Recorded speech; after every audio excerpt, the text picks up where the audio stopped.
El Señor me da la oportunidad de retomar lo que iniciamos el 1 de febrero, que es el Salmo 119. En aquella ocasión yo les decía que mientras el Señor me dé la oportunidad de predicar a la iglesia, lo que vamos a enseñar será todo el Salmo 119, que está conformado por, ¿verdad?, 22 partes. Y esas 22 partes empiezan con cada letra del alfabeto hebreo. Y cada parte está conformada por 8 renglones, 8 ideas, 8 ideas no, 8, se me fue el nombre, estrofas, gracias. Entonces, la semana, bueno, el 1 de febrero leímos la que usted tiene ahí, que dice letra Aleph, donde da el salmista da como la patada inicial del recorrido del Salmo 119. Hoy vamos a estar en la letra Bet, que es del verso 9 hasta el 16. Antes de leer la porción, quiero introducir la idea, leer la porción y comenzar ya ordenadamente la exposición del tema. Yo creo que aquí nadie necesita, ¿me escuchan? ¿Verdad? Se me bajó mucho un toque ahí. Gracias. Allá los de atrás, ¿me escuchan bien? Ahora sí. Creo que nadie de los que estamos aquí necesitan que nos convenzan de la importancia de alimentarse, ¿verdad? Creo que desde que nos despertamos, nuestros cuerpos nos recuerdan la necesidad que tenemos de comer para vivir, para tener fuerza, para trabajar, para crecer. Si una persona deja de comer, el cuerpo se debilita, pierde energía y finalmente muere. El alimento entonces no es un lujo. El comer no es un lujo, es una necesidad diaria. Bueno, de la misma manera, las Escrituras nos enseñan que el alma también necesita alimento.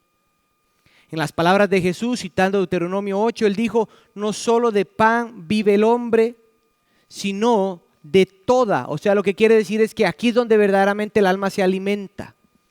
De toda palabra que sale de la boca de Dios. Así que el cuerpo no solo puede sostenerse con una comida esporádica. Yo creo que usted no puede vivir saludable y fuerte si esporádicamente usted escoge comer. El corazón del creyente entonces tampoco puede vivir esporádicamente, o no puede vivir la vida espiritual si esporádicamente tiene un contacto con las Escrituras. Necesitamos alimentarnos de ellas constantemente. Pero hay algo más profundo en esa idea. Es que no solo nosotros comemos para sobrevivir, porque yo creo que de los que están aquí no deberíamos de comer como decir, bueno, voy a comerme esto, me da igual, ¿qué importa? ¿Para qué las papilas gustativas? Igual todo. No, yo creo que la idea del alimento y las papilas gustativas que el Señor nos dejó es para que encontremos el deleite cuando comemos. Y usted diga, ¿qué es esto tan rico? Y cuando se acaba usted dice, ¡oh! Hay que volver a cocinar eso. Bueno, de la misma forma el creyente no solo podría como alimentarse y decir, bueno, voy a leer para ver si lo que creo que el Señor espera y desea y obra en nosotros es que te deleites en comer.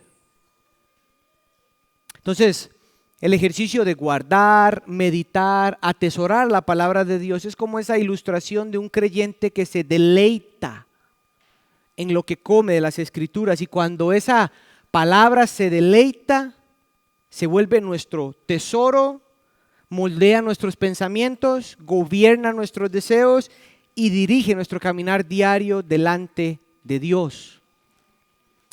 Sin agregar la idea vital de que estás luchando contra el pecado remanente en tu corazón y pretender luchar contra él con una desnutrición espiritual me parece un poco descabellado.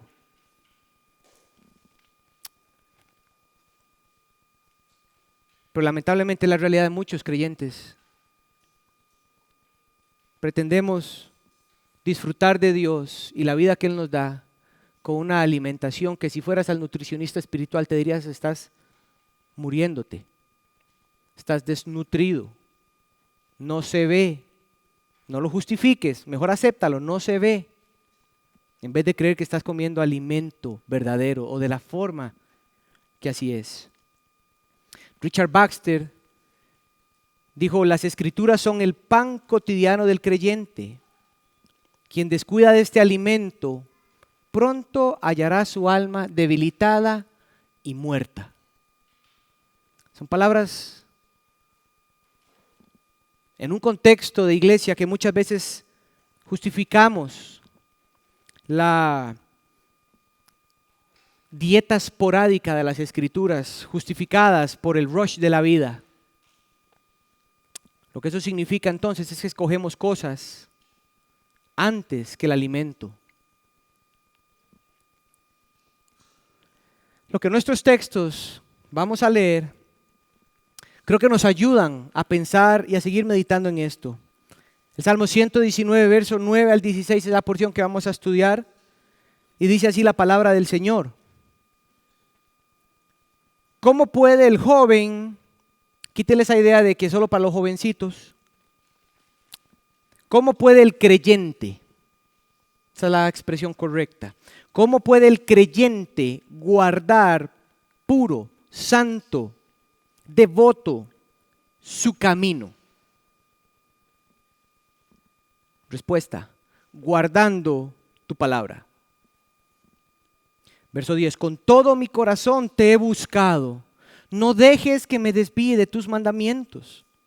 En mi corazón he atesorado tu palabra para no pecar contra ti. Bendito tú, oh Señor, enséñame tus estatutos. He contado con mis labios de todas las ordenanzas de tu boca. Me he gozado en el camino de tus testimonios más que en todas las riquezas.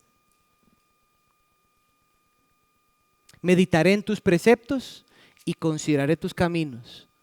Me deleitaré en tus estatutos y no me olvidaré de tu palabra. Esta es la idea que esta porción nos dice.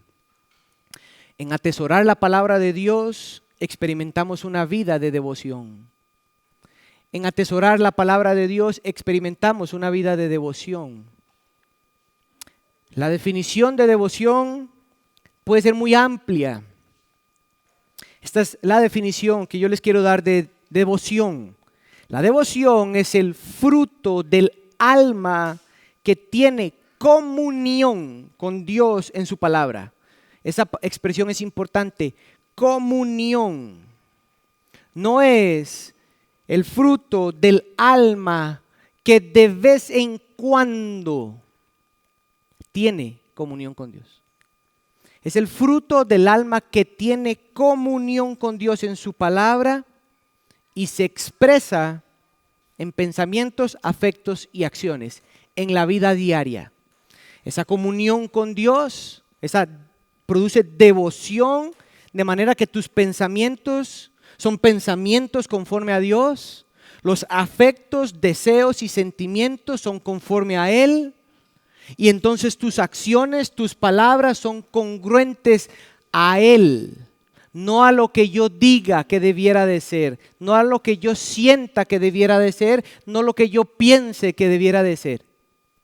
La devoción es el fruto de un alma que tiene comunión con Dios, que camina con Dios, que busca a Dios, que sabe que es Cristo en él. Un alma que reconoce que Él es el Dios a quien adoramos.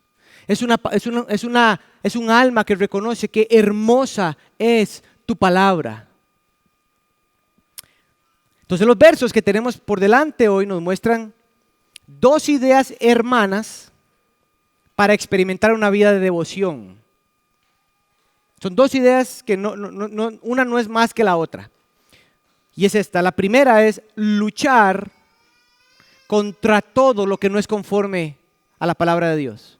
una vida de devoción, una vida que camina con Dios. Es un creyente, estoy hablando de un creyente que en su alma disfruta de Dios. Es increíble que los pensamientos en su vida son conforme a Él. Los deseos de su alma son conforme a los de Él. Sus acciones son conforme a las de que Él ha planificado. Esa vida de devoción, ¿saben qué produce? Lucha contra todo lo que no es conforme a Dios. Esa es una primera cara. La otra cara que es, hermana, es que si lucha contra todo lo que no es conforme a Dios, desea atesorar la palabra de Dios. Esas son las dos ideas para experimentar la devoción a Dios. Hay que luchar contra todo lo que no es conforme a Dios y por supuesto hay que desear atesorar la palabra de Dios. Y mis hermanos, la canción que cantamos antes de la predicación está intencionalmente puesta para que entremos al texto diciendo: no soy yo, sino que es Cristo en mí. Entramos al texto con el Evangelio, porque si no, entonces usted puede terminar creyendo que estamos hablando de un moralismo. Pero estamos hablando del Evangelio. Yo voy a asumir, no tengo tiempo para poder expander o explicar cómo el Evangelio nos permite experimentar todo esto, pero lo que podemos resumir es que es Cristo en nosotros, los creyentes. Entonces la primera idea es luchar contra todo lo que no es conforme al Señor. Vean los versos 10 al 11 y luego el verso 14. Dice la palabra del Señor otra vez, versos 9 al 11. ¿Cómo puede el joven guardar puro su camino? El salmista responde: guardando tu palabra. Esa es la meditación de él. Verso 10. Con todo mi corazón te he buscado. Noten esto: no dejes que me aleje o me desvíe de tus mandamientos. No dejes que me desvíe de tus mandamientos. Verso 11. En mi corazón he atesorado tu palabra para no pecar contra ti. Verso 14. Me he gozado en el camino de tus palabras más que en todas las riquezas. Esa expresión de riquezas como que está hablando todo lo que es deseos, placeres, cosas creadas. Entonces, esta idea de luchar contra todo lo que no es conforme al Señor en medio de la vida de devoción al Señor, el salmista inicia con una meditación en su corazón en el mundo donde vivimos. La forma de explicar esa pregunta o expandirla podría ser así: ¿cómo puedes, creyente, mantenerte puro, santo, devoto al Señor en medio del mundo donde vives? ¿Cómo puedes? Esa es la meditación del creyente. Señor, ¿cómo puedo yo, en este mundo donde vivo, mantenerme devoto, alimentado, en santidad? ¿Dónde? Y la respuesta es guardando tu palabra. O sea, atesorarla.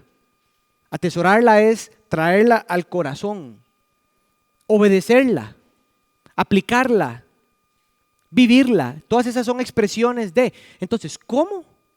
¿Cómo es que puedo vivir en medio de este mundo devoto al Señor, confiando en el Señor, luchando contra el pecado en medio del mundo? ¿Sabes cómo? Amando la palabra, atesorándola, viviéndola, aplicándola. El salmista lo que está tratando de decirnos es que el mundo donde vivimos y por el cual transitamos obrará con todo el poder que tiene para que en vez de que atesoremos la palabra de Dios, atesoremos las palabras del mundo.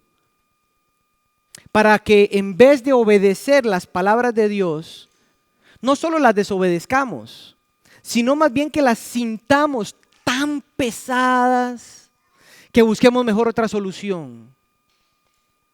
Pero también el mundo tendrá todo un poder para que en vez de aplicar la palabra de Dios o tenerla cerca al corazón, apliquemos nuestra propia sabiduría o tengamos más cerca a nuestro corazón cualquier otra cosa que no sea la voz de Dios.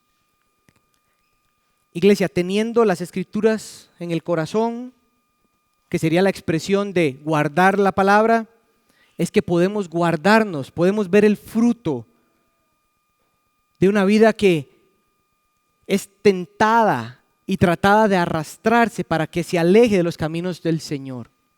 La idea es que un camino en este mundo al principio puede parecer que es del mundo, en la tentación que el salmista está viendo. ¿Cómo puedo guardarme? También en la mente hay la posibilidad de que en el camino habrá otro camino que venga y que parezca mucho mejor al principio, pero cuando lo transito me doy cuenta que llego a muerte.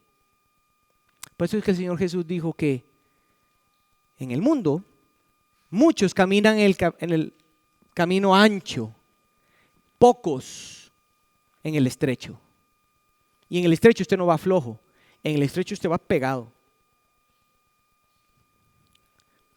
Pero no solo es esto. Vean la meditación del salmista que en el verso 10 afirma que él sabe lo que es experimentar al Señor. En el verso 10 él dice, con todo mi corazón te he buscado. El salmista sabe que en la palabra de Dios se experimenta a Dios. Él sabe lo que es recibir de Dios la fe para los momentos difíciles. Él sabe lo que es crecer en confianza y en seguridad en Dios. Él dice, aunque suene como que Él lo ha buscado, lógicamente sabemos y es congruente que Dios produce en Él, porque lo acaba de explicar de los versos del 1 al 8, donde le pidió al Señor que obrara en Él. Él sabe lo que es buscar al Señor y recibir del Señor lo que necesita para el momento específico. Él sabe. Pero el salmista sabe que la realidad es que en su corazón existe la gran posibilidad de desviarse, de alejarse de Dios, de en un punto dejar de oír la voz de Dios en su palabra, de distraerse, de entregarse a cosas que no son Dios mismo, y ante esa realidad que él es consciente, él ruega a Dios que sea Dios mismo quien no permita esto. Vean el verso 10 otra vez. Con todo mi corazón te he buscado. No dejes que me desvíe. No dejes, Señor, yo sé lo que es el olor fragante a Cristo. Yo sé lo que es el dominio propio. Yo sé lo que es la confesión de pecados y lo bueno que hace a mi corazón. Yo sé, Señor, yo sé quién eres tú. Por favor, no dejes que me desvíe. Y noten que de tus mandamientos es exactamente lo mismo que alejarse de Dios.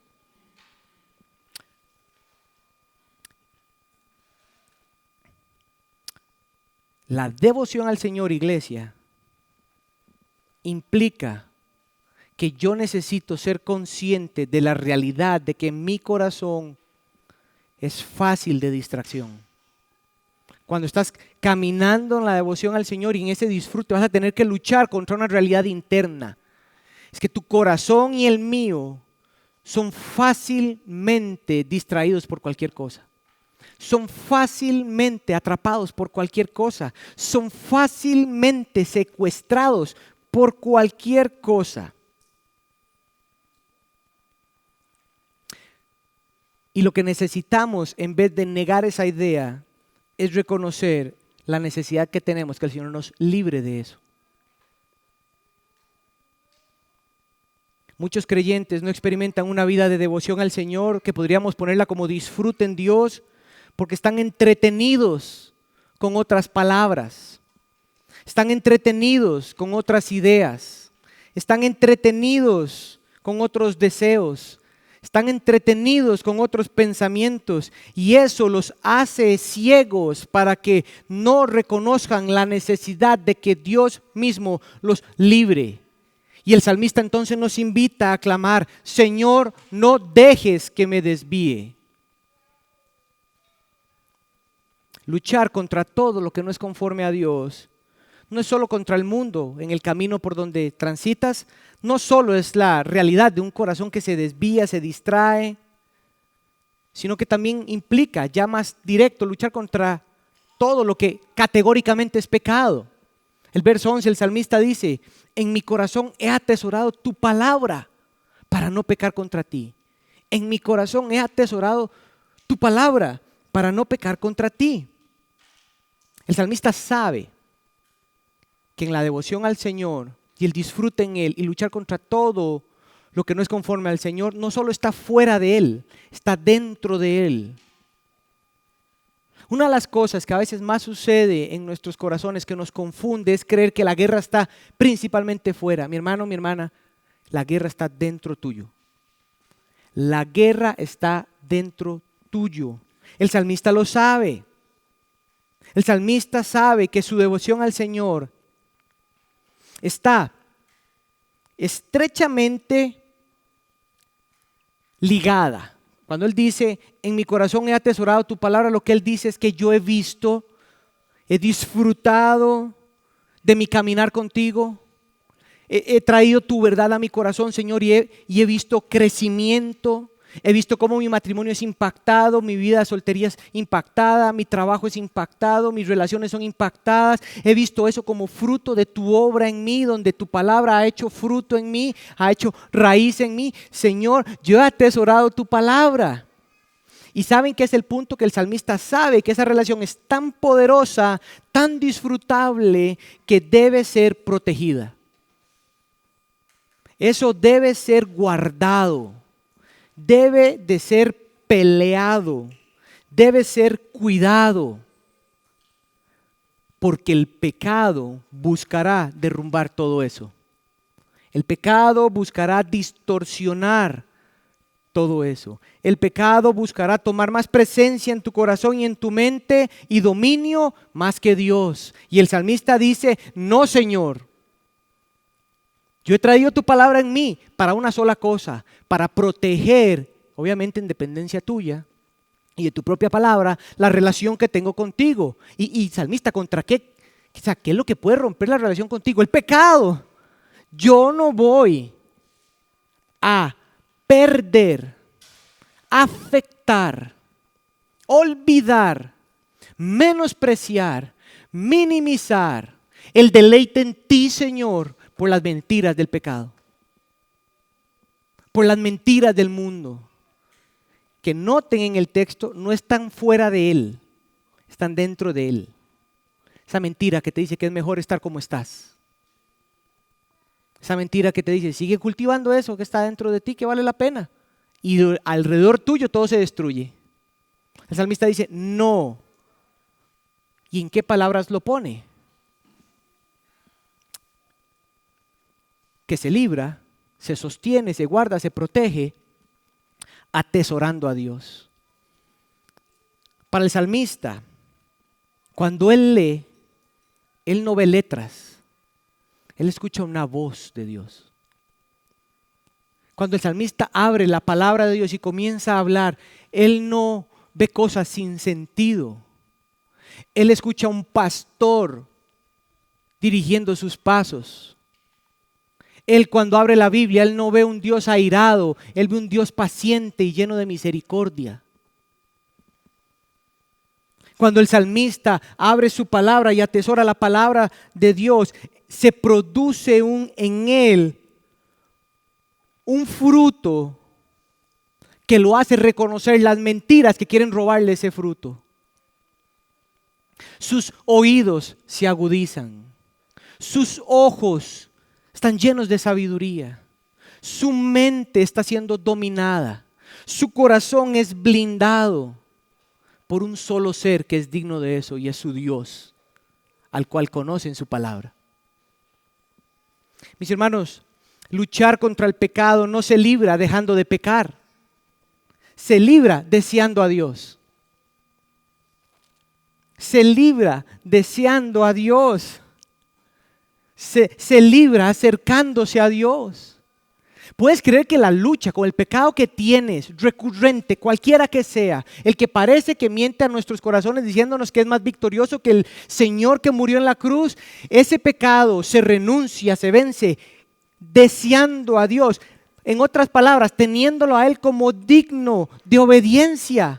Teniéndolo a Él como el digno de la devoción, teniéndolo a Él como fuente de seguridad y confianza, teniéndolo a Él como Señor de vida y descartando todo aquello que quiera sustituirlo. Entonces vemos que la devoción al Señor es una lucha contra el mundo en el que caminamos, Porque no quiere que vivamos de manera santa, devota, fuera de nosotros. Todo eso que se ve va a tratar de sacarnos del camino estrecho. Pero también internamente no solo hay pecado, sino está la facilidad de distraerse. Pero el salmista tiene en medio de su reflexión una idea de que la lucha por esa experiencia con Dios es una lucha por el gozo en Dios. Vean el verso 14. Me he gozado. Esa palabra no está ahí por cualquier cosa. Me he gozado en tu palabra, o sea, en ti. Es exactamente lo mismo. Para el Salmo 119, la palabra de Dios es Dios mismo. Me he gozado en ti más que en todas las riquezas. Lo que el salmista está diciendo aquí es que hay algo que puede ser bueno, como las bendiciones materiales, pero que esas bendiciones materiales no me engañan creyendo que hay más gozo teniéndolas a ellas. Yo he aprendido, imagínate eso, yo he aprendido, Señor, a que el deleite último y gozo de mi vida eres tú y no lo que me das. Eres tú y no todo lo que parece que debiera de tener. Eso suena muy bien, pero ¿cómo suena en tu corazón? ¿Cómo suena en tu vida aplicada? El salmista está describiendo que el Señor le ha concedido, cuando habla de gozo aquí, ha concedido el experimentar una plenitud en su alma, un contentamiento, una gratitud en Él, más que en las cosas creadas, buenas o malas. Escuchen, imagínate lo que es poder nosotros levantar las manos. Bueno, no digo que no sea posible, lo que quiero es que pienses en eso específico que no te deja levantar las manos para decir, Señor, he aprendido a gozarme en ti, más que en eso. Por fin, Señor, entendí que eso, bueno o malo, no es mi fuente de plenitud.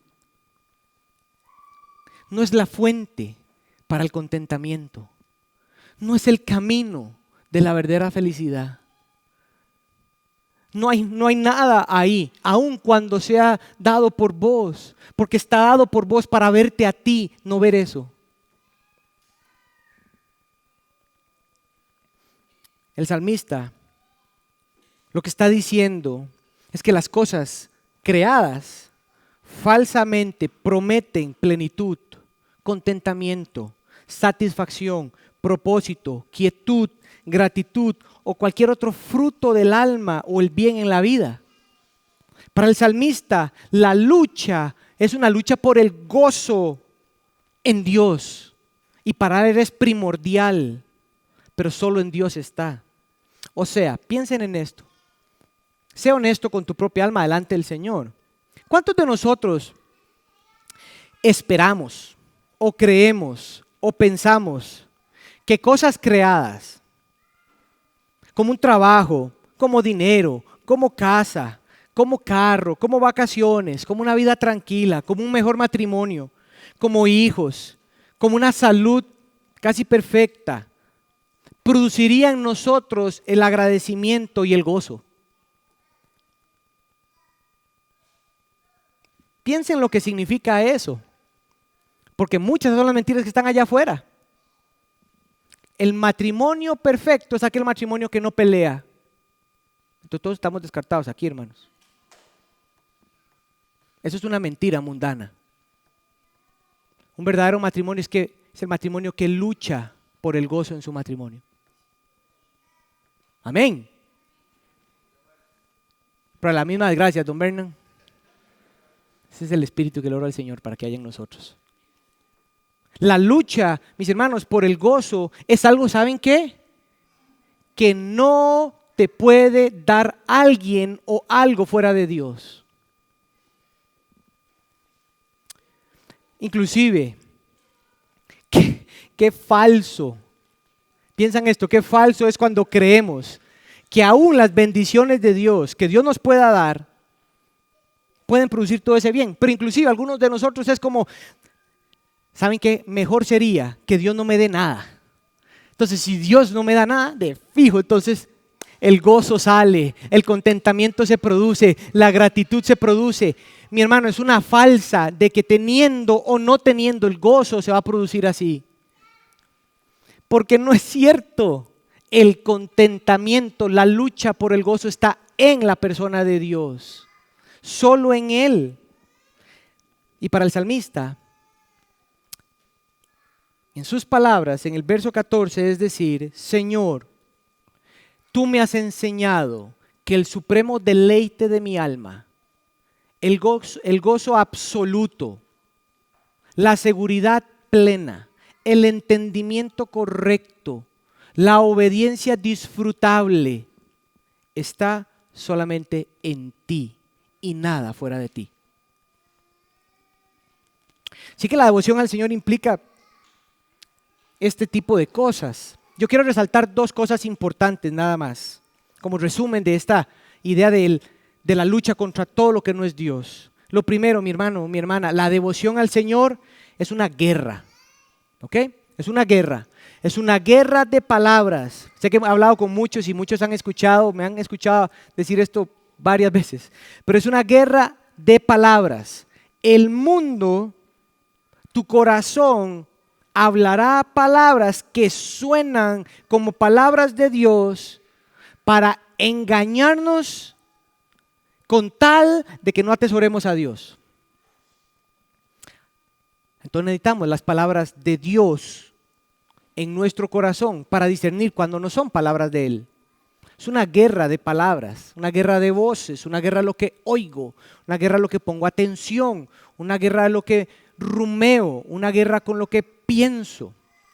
Pero la segunda es una guerra por amor, por el amor. Como que a los reformados no les gusta la idea de que Dios desea nuestro corazón. Dios busca, Dios anhela tu corazón. Es una guerra por el amor por Dios versus el amor por el pecado. Escúchame bien, mi hermano, mi hermana, piensa en esto. El pecado desea que lo amemos solo a Él, pero Él no nos ama. El pecado desea que lo amemos a Él, pero Él no te ama. Solo eso podría expandir más amplio, pero no quiero que suene demasiado simplista o muy duro. Pero con las cosas que nosotros pecamos son las cosas que amamos. Las cosas con las que nosotros pecamos son las cosas que amamos. Son las cosas que le hemos dado valor, le hemos dado derecho. Y esas cosas, que pueden no ser cosas materiales, pueden ser pensamientos, pueden ser ideas, pueden ser afectos, lo que sea, eso miente haciéndonos creer que nos ama si lo practicamos. Pero cuando los consumimos nos damos cuenta que nunca nos amó. Porque lo que hace es destruirnos y destruir todo a nuestro alrededor. Así que la guerra por el amor, por Dios, porque Él sí nos ama. Él demostró su amor y desea que lo amemos. La pregunta a nuestro corazón es entonces, ¿quién es verdaderamente digno en nuestro amor? ¿Quién es verdaderamente digno de nuestro amor? Mis hermanos, para el salmista, los versos del 9 al 11 y el verso 14, en su meditación es, hay que luchar, tengo que luchar contra todo lo que no es conforme a la palabra de Dios para seguir experimentando a Dios. Pero ahora de un pronto a otro como que el mismo Salmo nos da una expresión de su deseo. Y esa es la segunda idea, atesorar la palabra de Dios. Vean el verso 12. Bendito, bendito tú, oh Señor, enséñame tus mandamientos. Bendito tú, oh Señor, enséñame tus mandamientos. Verso 13. He contado con mis labios de todas las ordenanzas de tu boca. Verso 15. Meditaré en tus preceptos y consideraré tus caminos. Verso 16. Me deleitaré en tus estatutos y no olvidaré tus palabras. Todo eso, lo que esos versos nos están diciendo es que el salmista nos está explicando que hay un deseo de él por seguir atesorando a Dios. Conforme atesora a Dios, experimenta devoción a Él. La idea de todos estos versos es que el salmista describe como una vida dedicada, una vida comprometida, una vida deseosa, una vida necesitada. Nos describe una vida que en su corazón ha entendido, por su caminar en el mundo, por la experiencia que vamos a ver más adelante en el Salmo, si el Señor así lo permite, se ha dado cuenta y entiende que las palabras de Dios son el único bien para su vida. Eso es lo que él está diciendo aquí. ¿Sabes qué? Lo único bueno que hay para mí son las palabras del Señor. Y en medio de todo, en su reflexión, él hace una exclamación de necesidad de que Dios sea su maestro. En el verso 12 hay una respuesta de ruego. Bendito tú, oh Señor, enséñame tus estatutos.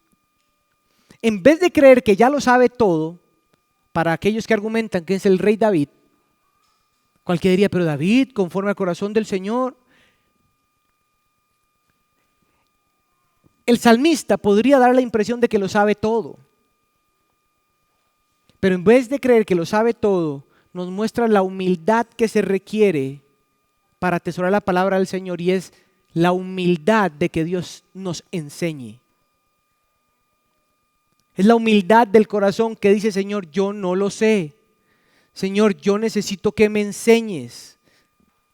Haz esta pregunta.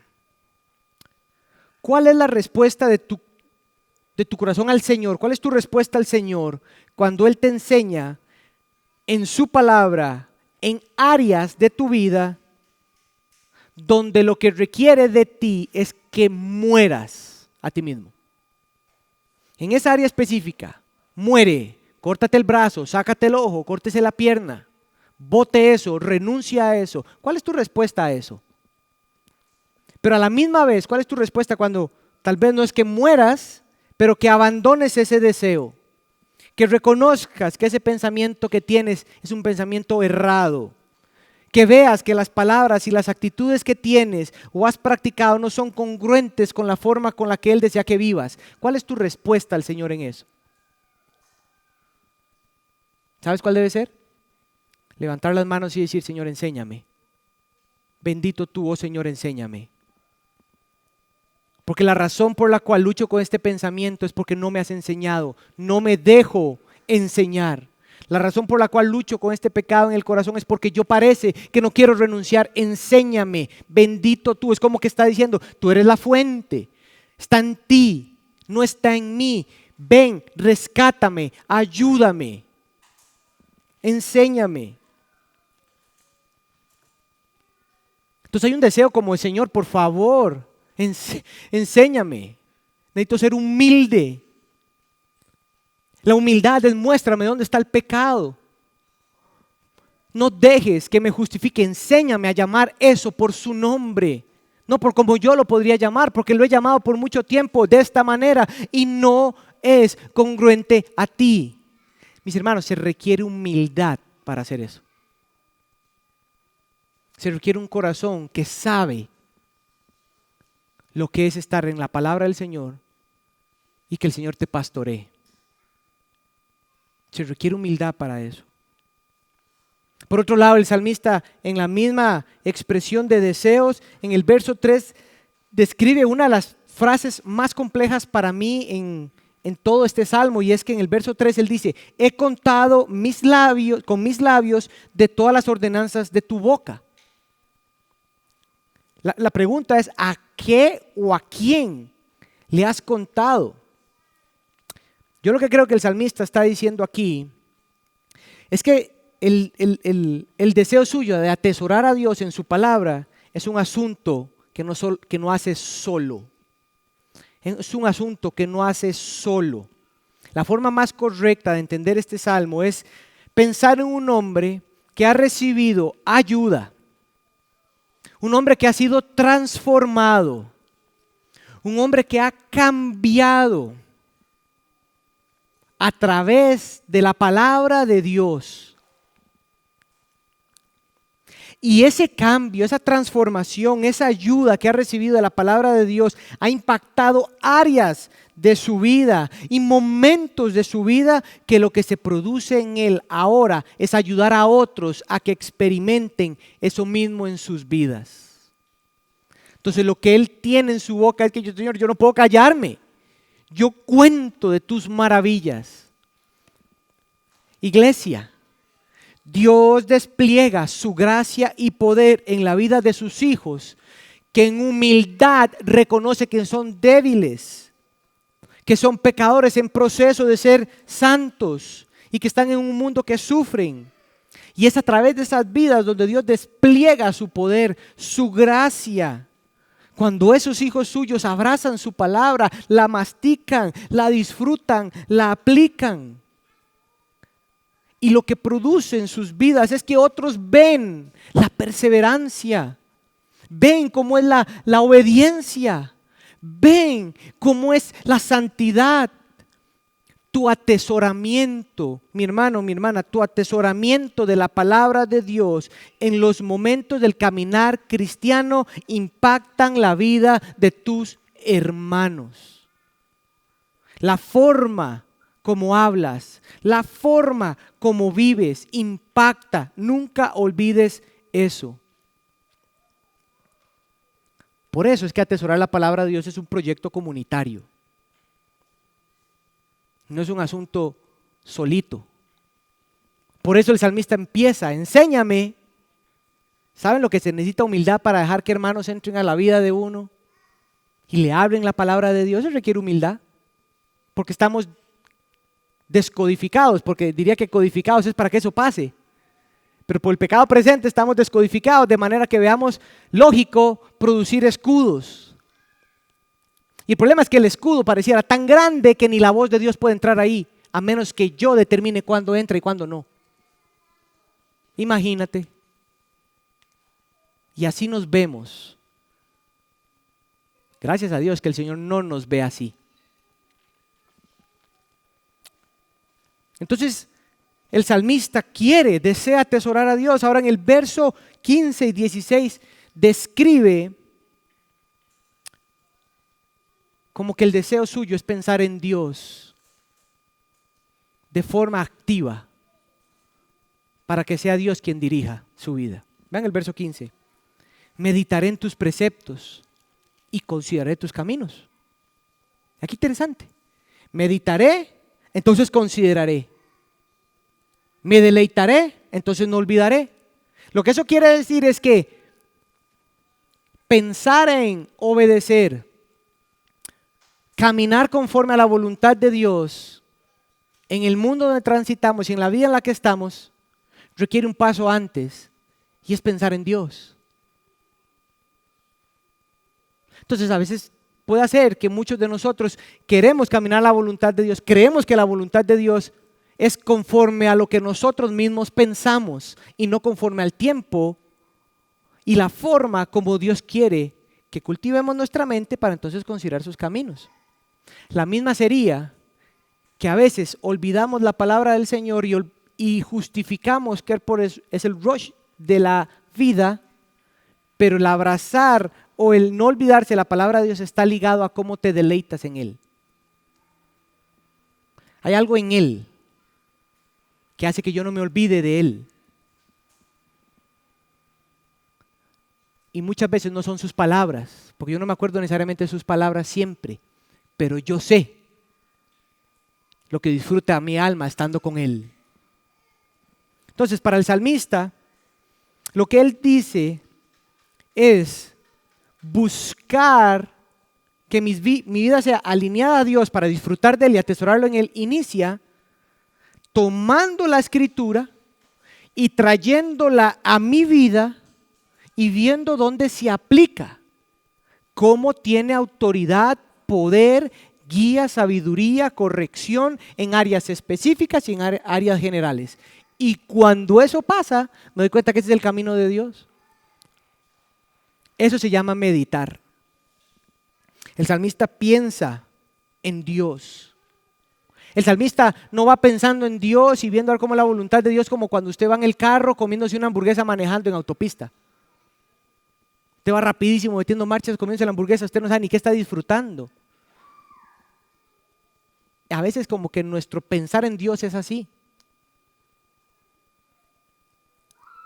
Pero lo interesante es que estamos tan acostumbrados a esa dieta que esperamos que podamos nuestros caminos ser ordenados por Dios. Y como nuestros caminos no se ordenan a Dios, quien tiene la culpa es Dios y nunca es nuestro entendimiento de que estamos con una dieta completamente desnutrida. Ustedes han visto que en las luchas de nuestros propios corazones, cuando no son sencillas, como que generalmente parece que no está actuando, es como que Dios. El salmista sabe que para que su vida sea considerada conforme a los caminos de Dios, él necesita pensar en Él. Y pensar en Él no es algo abstracto. Está levantado en la mañana, pone sus pies en el piso y dice: Señor, líbrame de la tentación. ¿Saben por qué? Porque todo lo que empieza a partir del momento que abres mis ojos, es fácil para mí reconocer que voy a alejarme de ti. Líbrame de la tentación. Mientras está en el día, mientras se toma el café, el salmista está pensando y diciendo: Señor, ¿cómo puedo encontrar sabiduría específica para que en el trabajo donde buscan que yo mienta, yo no mienta? ¿Cómo puedo, Señor? ¿Cómo discierno este deseo que parece no acabarse en mi corazón? ¿Qué verdad traigo? Eso, mi hermano, mi hermana, toma tiempo. Por eso es que creo que el pragmatismo toma mucho tiempo en la iglesia a veces. Dame 3 puntos para meditar en Dios y que los caminos sean considerados. No se puede. Entonces, vean qué interesante, cuando el salmista aplica la Biblia a su vida, lo que sucede es que entonces lo que hay dentro de él, sus deseos, ya no son más los suyos, ahora comienzan a ser los de Dios. Los deseos de Dios, una santidad, una obediencia, un disfrute, los deseos de Dios. Los pensamientos suyos ya no son los pensamientos más suyos, los pensamientos de Dios, lo que Dios llama correcto, verdadero y bueno, comienzan a nutrir su mente. Entonces comienza a leer la vida fuera de él de una forma conforme a Dios. Los caminos que él antes creía que podían ser tal vez los de Dios, se da cuenta que no eran, que son los otros. Y ahí va convencido de que esos son, aunque eso implique sufrimiento, aunque eso implique perder cosas. Él prefiere caminar porque sabe que al final hay algo mejor. Y en esa transformación, el salmista comienza a llamar bueno a lo que Dios llama bueno. El salmista comienza a llamar pecado a lo que Dios llama pecado. El salmista comienza a disfrutar lo que Dios llama que se puede disfrutar, no lo que él cree, no lo que él determina, no lo que el mundo dice, no lo que las situaciones digan. Entonces, cuando el salmista en ese día que ha pedido ser librado de la tentación, peca contra Dios, cuando sabe que Dios es un tesoro, ¿saben qué hace el salmista? Confiesa, se arrepienta y se aparta. No le da chance. No da chance. Él va con cuentas cortas.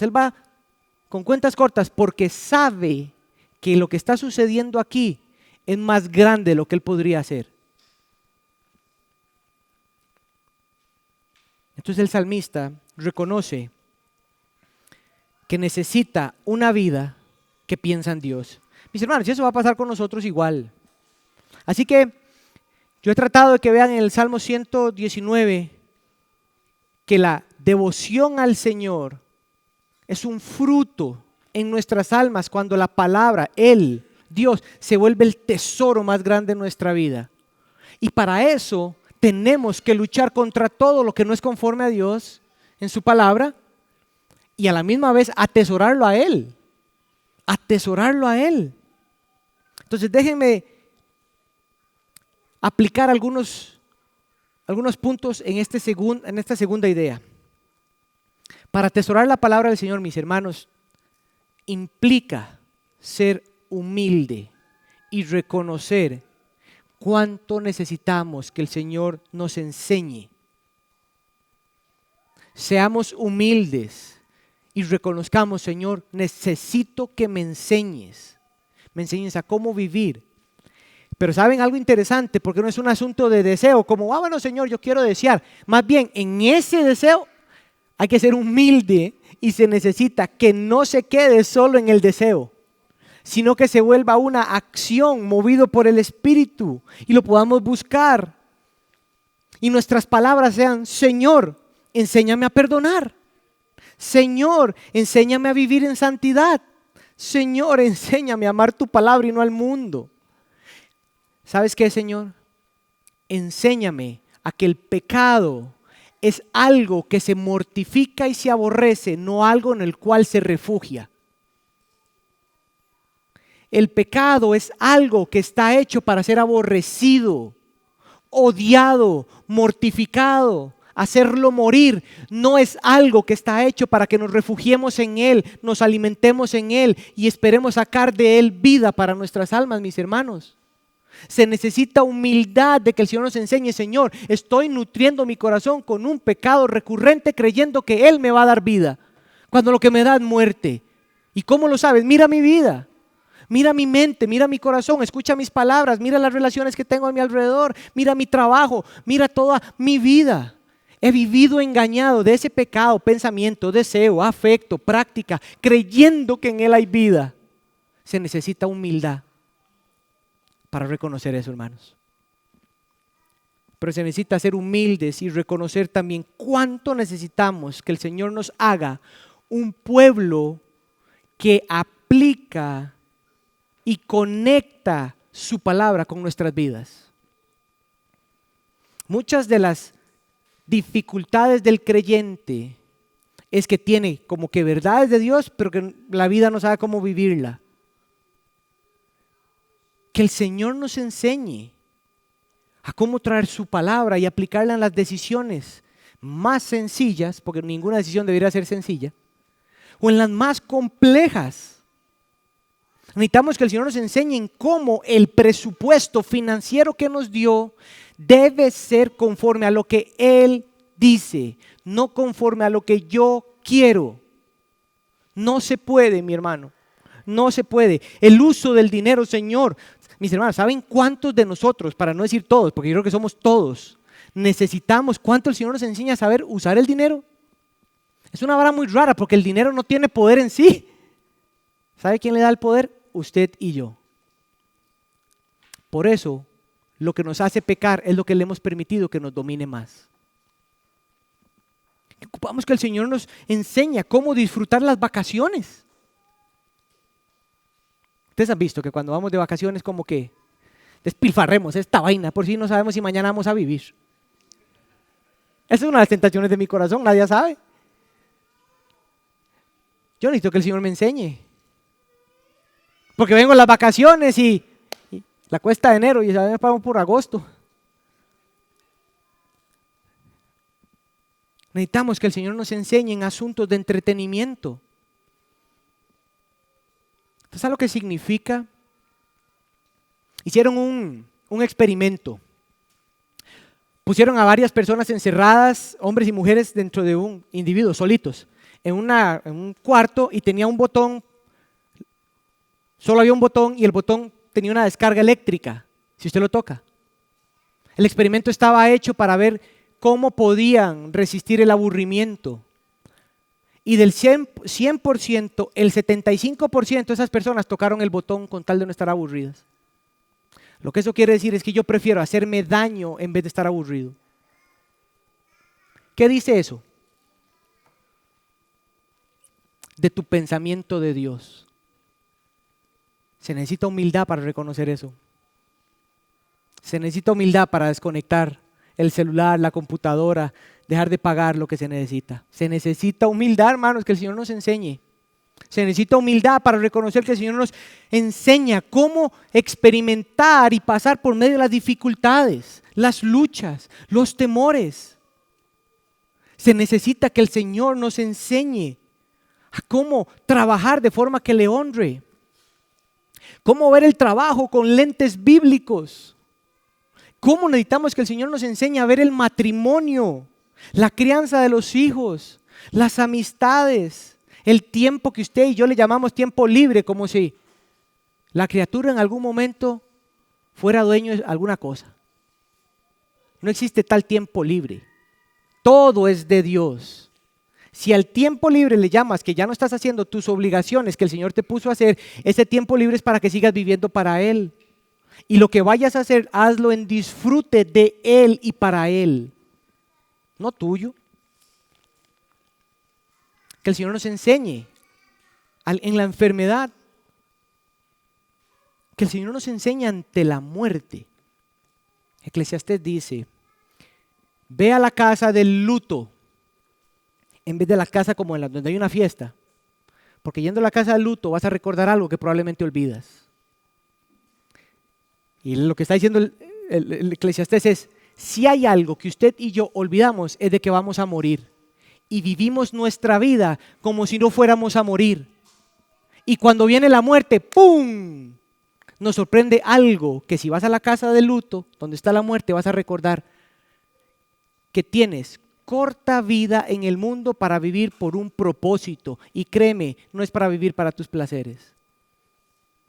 Es para vivir para aquel que te da aire y te da las cosas buenas para que las disfrutes en Él. Se necesita humildad para reconocer eso, hermanos. Iglesia, esta porción del Salmo 119 está llena de esperanza para que experimentemos la devoción al Señor. Es esperanza lo que hay aquí. Nos anima a luchar contra todo lo que no es conforme a Dios y nos anima a desear la palabra del Señor. Así que nos guía. Esta porción nos guía a desear los caminos del Señor como los mejores caminos para nuestra vida. Nos ilumina para desear conocer mejor su palabra, que es como una sabiduría suprema y una luz brillante en tanta oscuridad fuera de nosotros y a veces dentro de nosotros. Nos llama, como la sabiduría en el proverbio, nos llama a ser dominados por su verdad y no dominados por otra cosa. Nos afirma con seguridad, y esto creo que es un buen punto, nos anima con seguridad de que nuestro Dios ni se cansa, ni se da por vencido en ver nuestras vidas siendo devotas a Él. Él no se cansa, Él no se vence, Él va a hacer que las vidas de sus hijos se rindan a sus pies. Por eso Él da, por eso Él quita. Pero a la misma vez este salmo yo creo que levanta nuestros ojos para ver el regalo de tener hermanos y hermanas en iglesia local, iglesia La Gracia, hermanos y hermanas que desean lo mismo de su vida, desean a Dios, su palabra, vivir para Él y verlos. Levantar sus manos con fe, proclamar las verdades del Señor, luchar contra el pecado, arrepentirse, pedir ayuda. Ver eso hace que las almas de los creyentes cantemos, no soy yo, sino Cristo en mí. Él es el Dios que adoramos. Tus palabras son hermosas. Por favor, oh Señor, enséñame tus caminos. Bendito seas tú, Señor. Aceptemos el llamado de este salmo a atesorar la palabra de Dios y a experimentar una vida de devoción a Él. Vamos a orar. Señor, queremos agradecerte porque podemos venir a tu palabra y confiados en ella, levantar nuestras manos y a pedirte que nos ayudes a guardar nuestro camino santo, guardando tu palabra. Que nos concedas en nuestros corazones disfrutarte y buscarte, deleitarnos en ti. Pedirte, Señor, que podamos atesorar tu palabra para no pecar contra ti y que no permitas que nos alejemos de ti. Concédenos, Señor, gozarnos en tus palabras y no en las riquezas. Concédenos, Señor, disfrutar del caminar contigo para servir a nuestros hermanos con tus palabras, para que ellos vean que eres un Dios vivo. Concédenos, Señor, gozarnos en ti más que en cualquier otra cosa creada. Obra meditación en nuestros corazones y considerar tu palabra. Obra deleite en nosotros por ti y no olvidarnos de tu palabra. Te amamos, Señor. Y no somos nosotros, es Cristo en nosotros. En su nombre, amén.